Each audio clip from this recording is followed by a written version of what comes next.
Welcome friend to Indirabai Lalwani junior college Jamner, पुरा Jamner district Jalgaon. आपण तिसरं चॅप्टर सम ॲनालिटिकल टेक्निक्स ह्या चॅप्टरला डिस्कस करत आहोत. मी संदीप राजपूत तुमच्यासाठी हे डिस्कशन घेऊन येत आहोत. मागच्या 2 लेक्चरला आपण फिल्ट्रेशनचे टाईप,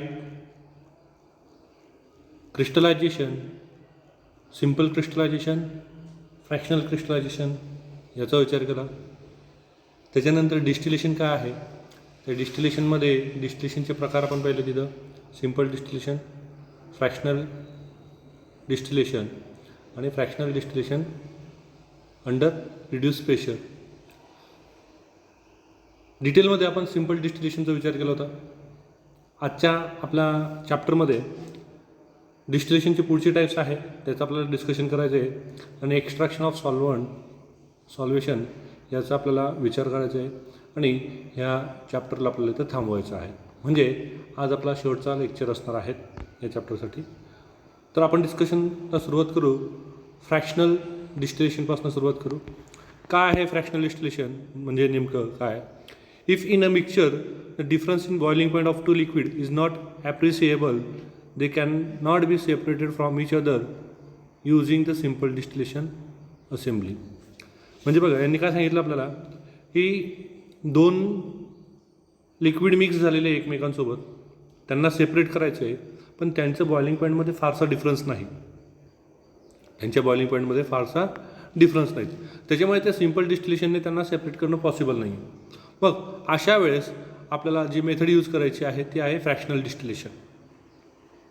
लक्षात आहे, बॉइलिंग पॉईंट डिफरन्समुळे आपण जे काही 2 वेगवेगळे सबस्टन्सेस आहेत त्या सबस्टन्सला वेगळं करू शकतो तो डिस्टिलेशनने.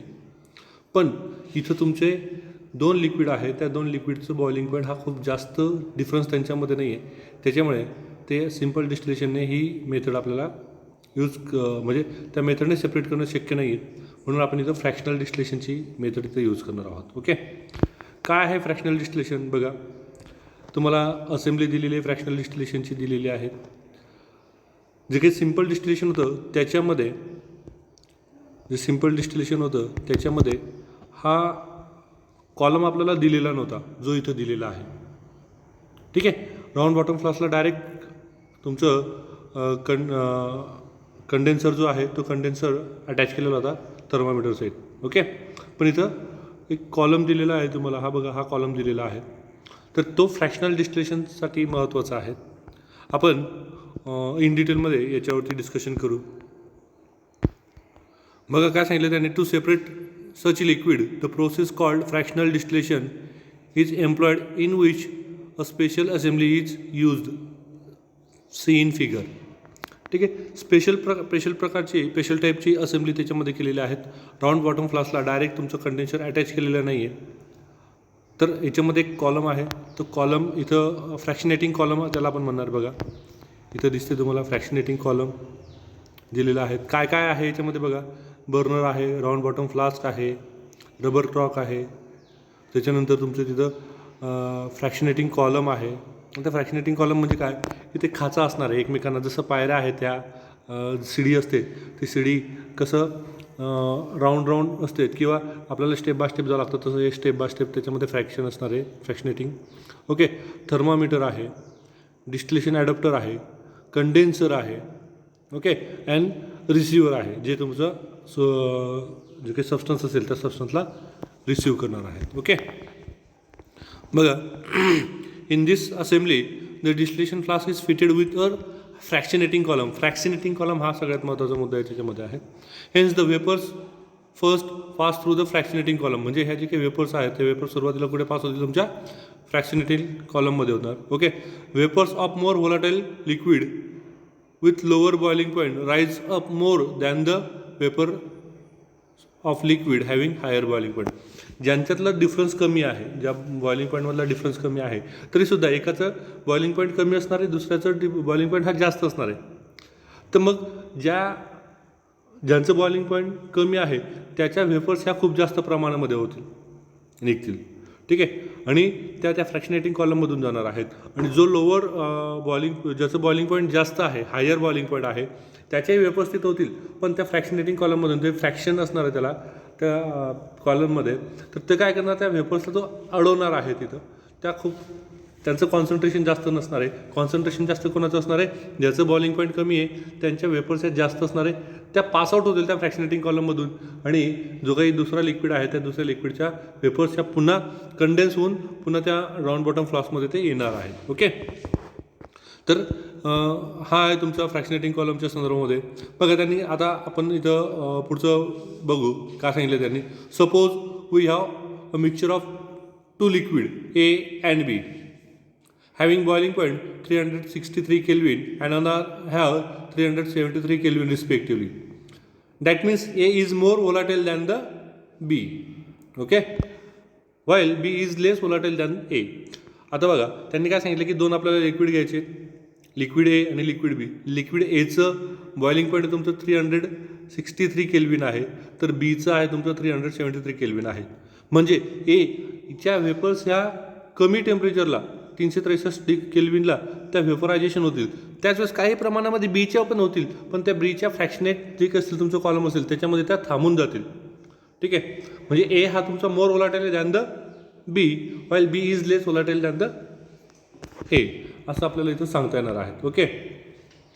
बघा, as the mixture is heated the vapour of A along with a little of B rise up. बघा मी तुम्हाला सांगितलं जसं तुमचं एचं वेपरायझेशन होणार आहे तसं बीचंही काही प्रमाणामध्ये होणार आहे, पण जास्त वेपरायझेशन कोणाचं झालेलं असणार, तुमचं एचं झालेलं असणार आहे, बीचं कमी प्रमाणामध्ये झालेलं असणार आहे. Okay. And come in contact with the large surface of the fractionating column.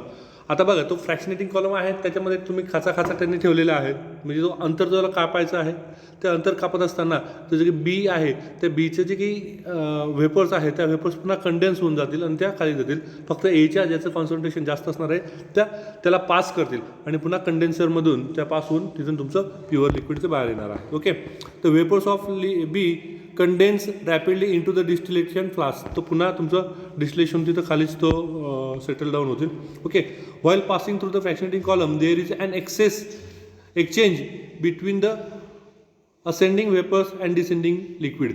म्हणजे तुमचं तिथं वेपर्सच्या वर जातील, लिक्विड हे खाली येणार आहे. ओके. फ्रॅक्शनेटिंग कॉलममध्ये the vapours of B is scrubbed off by descending liquid. This makes the vapour richer in B. म्हणजे बी एच्या जे काही वेपर्स आहेत तुमचे ते जास्त होणार आहे than the B. Okay. This process is repeated each time the vapors and liquid comes in contact with the surface in fractionating column. He process तुमची वारंवार होणार आहे जोपर्यंत तुमचं ए हा पूर्णपणे सेपरेट आउट होऊन जात नाही तोपर्यंत. तर बीचं जे की वेपर्स आहे ह्या वेपर्स कमी प्रमाणात राहतील. नंतर जर तो तुमचा प्युरिफाय झाला की नंतर ते टेम्परेचर वाढणार, तो पूर्ण सेपरेट आउट झाला, टेम्परेचर वाढणार. टेम्परेचर तुमचं 363 केल्विनवरनं 373 केल्विनवर दिलेलं त्यास तुमचं पूर्ण बी पण सुद्धा तुमचं तिथून सेपरेट होणार आहे. ओके. ठीक आहे. Rising vapours become richer in A and escape through the fractionating column and reaches the condenser while the liquid in the distillation flask is richer in B. म्हणजे बी खाली लावतोय, हे तुमचं वरती निघून जातोय. Okay. Separation components are further purified by the process mixture of acetone and methyl alcohol. बघा यांनी सांगितलेलं आहे ॲसिटोन मिथिल अल्कोहोल किंवा ॲसिटोन बेन्झीन ह्यांचंही आपण तिथं सेपरेट आउट करू शकतो. ओके. त्यांना अशा पद्धतीने आपण इथून सेपरेट करू शकतो की ज्यांचं बॉइलिंग पॉईंट हे कमी प्रमाणामध्ये आहे. ओके. ठीक आहे. बघा this process is use in petroleum industry to separate the different fractions of crude oil. जसं पेट्रोल, डिझेल, केरोसिन यांना पेट्रोलियम इंडस्ट्रीपासून अशाच पद्धतीने फ्रॅक्शनेशन मेथडने यांना सेपरेट आउट केलं जाते. ओके. काही यूट्यूब लिंक आहे त्या तुम्हाला दाखवण्याचा प्रयत्न करतो मी. Let's take an example. Separation of acetone and benzene by fractional distillation. As the difference in boiling points of acetone, whose boiling point is 329 Kelvin, and benzene, whose boiling point is 353 Kelvin, is only 24 Kelvin. Their mixture can be separated by the process of fractional distillation. बघा जे काही फ्रॅक्शनेटिंग column सांगितले तुम्हाला ते अशा पद्धतीने तुम्हाला फ्रॅक्शनेटिंग column दिसतात. ठीक आहे, वेगवेगळ्या पद्धतीने तुम्हाला ते फ्रॅक्शनेट झालेले आहेत. म्हणजे तो स्पेस भेटतोय त्या वेपर्सला, फेज भेटतोय कशासाठी? कूल होण्यासाठी. ज्याचं बॉइलिंग पॉईंट हायर आहे त्याला त्याच्या वेपर्सला लिक्विडमध्ये कन्वर्ट होण्यासाठी वेळ भेटतोय, आणि ज्याचं बॉइलिंग पॉईंट लोअर आहे त्याच्या वेपर्स तिथून बाहेर पडतात. बघू आपण त्या याच्यामध्ये काय होते ते. ठीक आहे, using fractionating column. Let's see how this can be done. The mixture is taken in the distillation flask. Fractionating column is inserted between distillation flask and Liebig water condenser. The flask is heated on water bath. At a steady temperature of 329 Kelvin, acetone distills out and is collected as first fraction in the receiver. The vapors of benzene are cooled in the column, and liquid benzene trickles down back into the flask. When acetone is distilled out completely, the temperature starts rising, and the receiver is changed. When the temperature becomes steady at 353 Kelvin, benzene distills out and is collected as second fraction in the receiver. Acetone and benzene can be further purified by redistillation using simple distillation apparatus.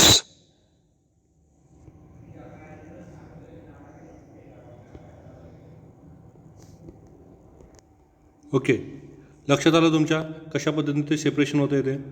पुढचं आहे तुमचं distillation under the reduced pressure. Distillation under the reduced pressure कशा पद्धतीने असणार आहेत?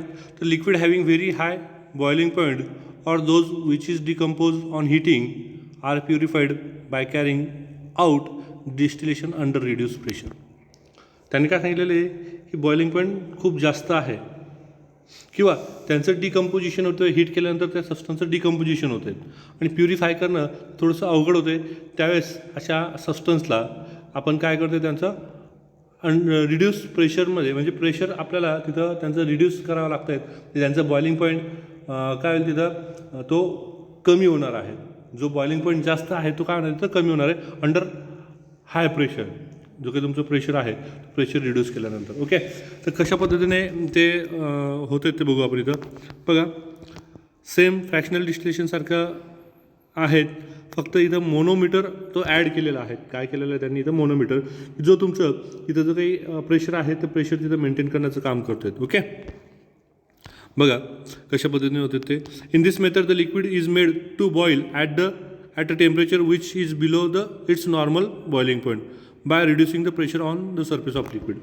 जे काही तुमचं लिक्विड आहे त्या लिक्विडवरचं सरफेस रिड्यूस करायचं आहे, आणि जे काही नॉर्मल बॉइलिंग पॉईंट आहे त्या नॉर्मल बॉइलिंग पॉईंटला आपण काय करणार इथं लवकर बॉईल करणार आहोत. लवकर बॉईल करणार. जसं आता वॉटर आहे, वॉटरचं बॉइलिंग पॉईंट तुमचं 100 डिग्री सेल्सिअस आहे, पण ज्यास आपण प्रेशर त्या वॉटरवरचं प्रेशर रिड्यूस करू, तर प्रेशर रिड्यूस केल्यानंतर जो काही वॉटर आहे ते वॉटर तुमचं 70 डिग्री सेल्सिअसला तो बॉईल होईल bye reducing the pressure on the surface of that liquid. Okay, असं आपल्याला त्याला म्हणता येणार आहेत. The pressure reduce using the water pump और व्हॅक्यूम पंप. वॉटर पंप म्हणा किंवा व्हॅक्यूम पंपने आपण तो जो काही प्रेशर आहे ते प्रेशर रिड्यूस करू शकतो. In soap industry glycerol is separated from the soap by using this technique. आता ग्लिसरॉल जो आहे ते ग्लिसरॉलचं बॉइलिंग पॉईंट हा हाय आहे, पण त्याला सेपरेट करण्यासाठी सोप इंडस्ट्रीमध्ये या मेथडचा इथं वापर होतो. ओके, काय आहे ते आपण इथं बघू. Distillation under reduced pressure.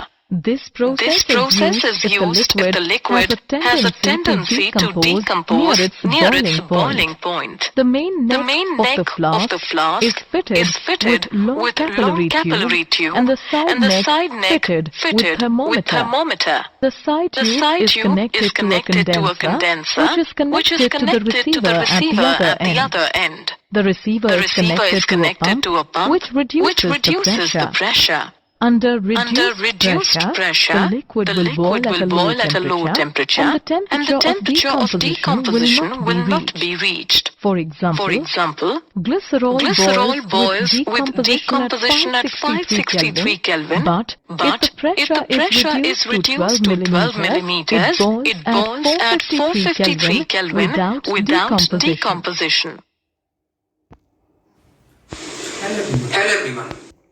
कशा पद्धतीने ते रिड्यूस होतात किंवा कोणत्या कंडिशनमध्ये ते आपण प्रेशर रिड्यूस केलं जातं त्याच्या संदर्भामधला जो व्हिडिओ आहे तो व्हिडिओ आपण तिथं बघितलेला आहोत, त्याच्यावरती आपण डिस्कशन केलेलं आहे. ठीक आहे. आता पुढे सॉल्वंट एक्स्ट्रॅक्शन ही प्रोसेस आहे. कशा पद्धतीने कशाला सॉल्वंट एक्स्ट्रॅक्शन म्हणायचं ते बघायचं. When an organic substances is present in an aqueous solution, it can be extracted from that solution by shaking it with an organic solvent in which the substance is more soluble. म्हणजे काय केलं त्यांच्यामध्ये ही organic substances आहे जी तुमची aqueous सोल्युशनमध्ये present आहे. ठीक आहे. जसं ऑइल आहे, ऑइल तुमचं ते पाण्यामध्ये प्रेझेंट आहे, त्याला आपल्याला तिथून एक्स्ट्रॅक्ट करायचं आहे. तो पाणी जे काही ऑइल आहे ते ऑइल ज्याच्यामध्ये सोल्युबल होईल तो ऑर्गॅनिक सॉल्वंट त्याच्यामध्ये घेणार, त्यांना सेक करणार आपण त्याच्या पद्धतीने काय होईल त्याच्यामध्ये ऑइल आहे तो ऑइल त्यात कम्प्लिटली डिझॉल्व होऊन जाईल. ओके. बघा अशा पद्धतीने असणार आहे तुमचं ती फिगर अशी असणार आहे. ही तुमचं हा ॲक्वियस सोल्युशन आहे. इथं जे काही दिसते तुमचं हे ॲक्वियस सोल्युशन आहे. याच्यामध्ये आपण ऑर्गॅनिक सॉल्वंट ॲड केलेलं आहे. आता आपण काय केलं की याला सेक केलेले आहेत, खूप व्यवस्थित त्याला सेक करून घेतलेलं आहे. मग जे काही तुमचं जो ॲक्वियस सोल्युशनमध्ये जे काही सॉल्वंट होता तो जो काही मॉलिक्यूल होतं ज्याला आपल्याला सेपरेट करायचं आहे तो तुमचा ह्या ऑर्गॅनिक सबस्टन्समध्ये काय होईल तो डिझॉल्व होऊन जाईल. इथं बघा ऑर्गॅनिक सबस्टन्सचा जो काही कलर आहे तो येलो दिसतो इथं बघा, आणि इथं तुमचं त्याचं कलर चेंज झालेलं आहे दिसत. याचा अर्थ त्या याच्यामध्ये ज्या मिक्सचरमध्ये जे काही तुमचं सॉल्वंट होतात जो काही मॉलिक्यूल होते ते मॉलिक्यूल त्या ऑर्गॅनिक सॉल्वंटमध्ये काय झालेले ते सोल्युबल झालेले डिझॉल्व झालेले. ओके. मग आता सेटल डाऊन झाल्यानंतर दोन लेअर तिथं फॉर्म होतील.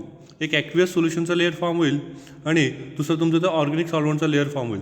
जसं पाण्याचं आणि ऑइलचं होतं तसं आपण त्याला तिथून जो काही पाणी आहे जे हेवी असेल त्या हेवीला आपण काय करतो तिथं सेपरेट आउट करतो बाय द ग्रॅव्हिटी मेथड.